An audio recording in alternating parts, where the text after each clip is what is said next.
Qual será a melhor embocadura no saxofone? É a do saxofonista erudito? É a do saxofonista popular? É a do saxofonista que toca choro? É a do saxofonista que toca pop? E, para falar real para você, a melhor embocadura, na verdade, é aquela que funciona para o estilo que você for tocar.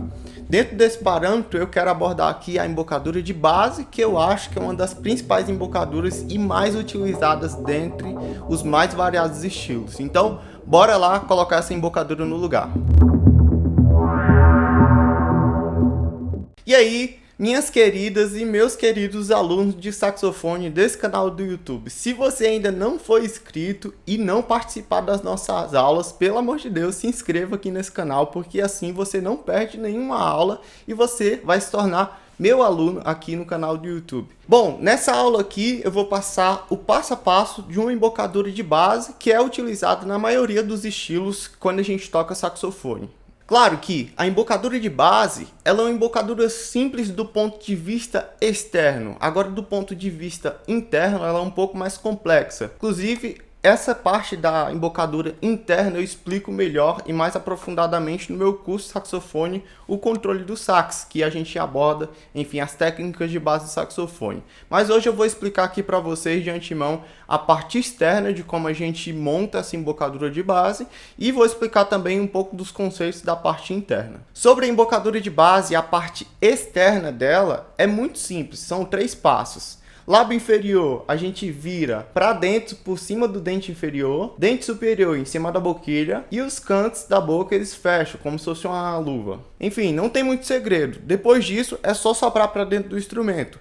Essa maneira, pessoal, de embocar, enfim, o saxofone é a maneira mais natural, ou seja, a maneira que o nosso corpo ele se comporta naturalmente quando a gente está falando ou parado mesmo. E a gente tem que entender que a gente tem que embocar o saxofone da maneira mais natural possível, que é essa embocadura de base que eu passei agora para vocês. Agora sobre a parte interna da embocadura, né? Eu acho que aí é um pouquinho mais avançado, certo? Quando a gente fala da parte interna da embocadura, a gente está falando de língua, de palato, do próprio sopro e a maneira que a gente condiciona o nosso sopro para dentro do saxofone. Mas o que eu vou passar aqui para vocês é exatamente uma coisa que eu quero que você aí entenda e não tenha mais dúvidas enquanto a isso.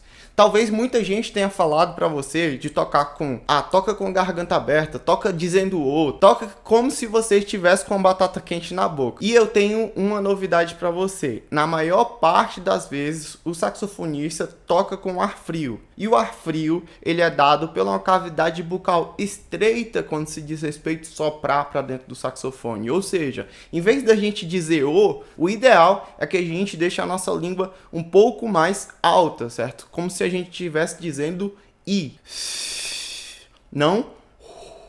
A gente pode utilizar da artimanha do O em que situação? Na condição que a gente está buscando, por exemplo, uma sonoridade mais escura. Então, dentro dessa condição, para tocar o grave do saxofone, agudo, fazer legato, oitava e tudo mais, a gente precisa condicionar o nosso sopro. E, enfim, esse condicionamento do sopro, ele é dado pela vogal I.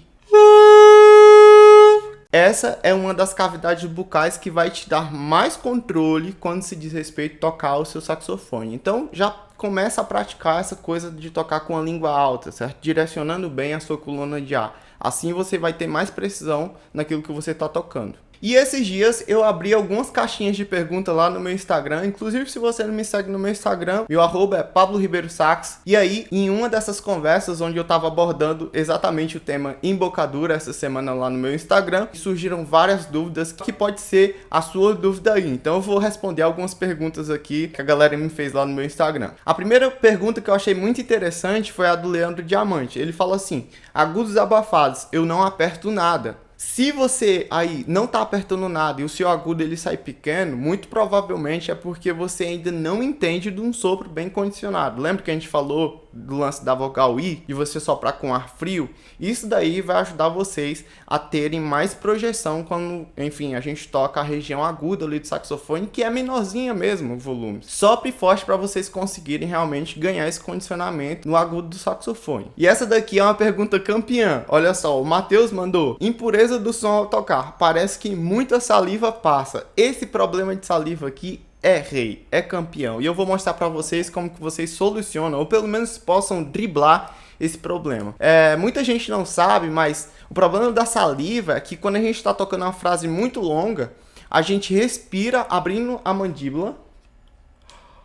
E essa abertura da mandíbula faz com que a gente baixe a nossa língua. E quando a gente baixa a nossa língua, toda a saliva dos cantos da boca, que elas ficam acumuladas aqui nos cantos da boca, sobe para cima da língua e quando você vai articular para começar a outra frase, você joga saliva para dentro da sua boquilha. E como que eu driblo isso? Você vai respirar em meio de frase, claro, lembrando, certo? Você vai estar tocando uma frase longa e aí no meio de uma frase, uma respiração muito curta, você vai fazer isso, que é respirar pelos cantos da boca. Esse mecanismo aqui de respirar pelos cantos da boca, o que que ele faz? Ele joga a saliva lá para trás, para longe da sua palheta, assim você pode pegar ar e ao mesmo tempo driblar esse problema de saliva, que é quando a língua joga saliva para dentro da palheta. Olha só que interessante. E essa é uma das maneiras que a gente pode driblar esse problema com saliva. Essa dica aqui é digna de like, então deixa o seu like aí se você gostou dessa dica e vamos continuar agora com as nossas dicas. E tem uma pergunta aqui que é do Eduardo. Ele falou o seguinte: minha embocadura dói muito quando me apresento, será que é porque não estudo? Então, isso aí não está relacionado a não estudar, na verdade está relacionado a estudar o saxofone. Quando você está tocando saxofone, a sua musculatura, se ela não estiver bem condicionada, ou seja, se você não tocar todos os dias o saxofone, você vai pegar o saxofone e vai sentir uma fadiga mesmo, um cansaço, certo? Claro que a gente não pode ser extremista ao ponto de dizer que dores na embocadura é super normal. Mas se você estuda muito, enfim, pega muito no saxofone, ou o contrário, se você não pega no saxofone, pega uma vez na vida, quando você for tocar, enfim, 15 minutos você já vai estar fadigado, você vai estar cansado. E o contrário também, se você estuda muito tempo, você vai cansar quando você estiver, sei lá, com 2, 3, 4, 5 horas, enfim, ali tocando saxofone. Então o remédio para isso aí é realmente descansar. O descanso para quem está estudando muito tempo e estudar um pouquinho mais para quem pega vez ou outra aí no saxofone. Então, nenhum nem outro é bom, certo? Nem estudo demais é bom, porque aí você vai fadigar demais a sua embocadura, a sua musculatura.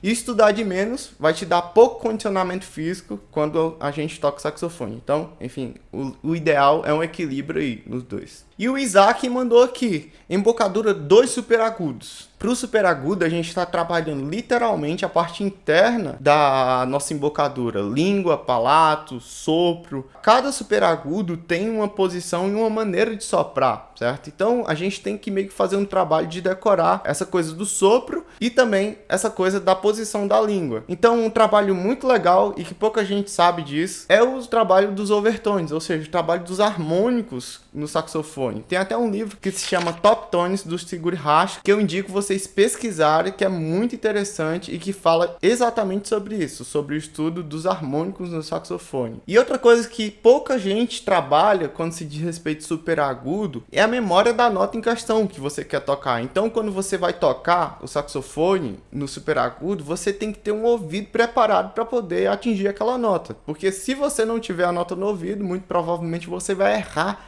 ela. Por mais que você toque a posição do super agudo correta, a sua posição aqui internamente ela vai estar errada. E se você não tem essa memória, se você não tem esse ouvido de saber, é aqui a nota lá, por exemplo, você vai errar essa nota, você não vai conseguir atingir ela. Então é um estudo realmente de memória, certo? Daquilo que a gente toca, de percepção, né? Enfim, a gente tem que escutar a nota que a gente vai tocar e também é um trabalho de memória muscular em relação à posição da língua e à maneira que a gente sopra. E meu querido e minha querida aluna de saxofone, se você ainda não conhece o meu curso, o Controle do Sax, onde eu abordo exatamente esse assunto de técnica de base, postura, embocadura, respiração, sonoridade, conheça esse curso, onde eu ensino 9 técnicas de base para você tocar o seu saxofone com controle. Acesse o link que está aqui na descrição dessa aula e também vai estar fixado nos comentários se você quiser fazer parte dos meus alunos lá do meu curso Controle do Sax. Espero vocês lá no meu curso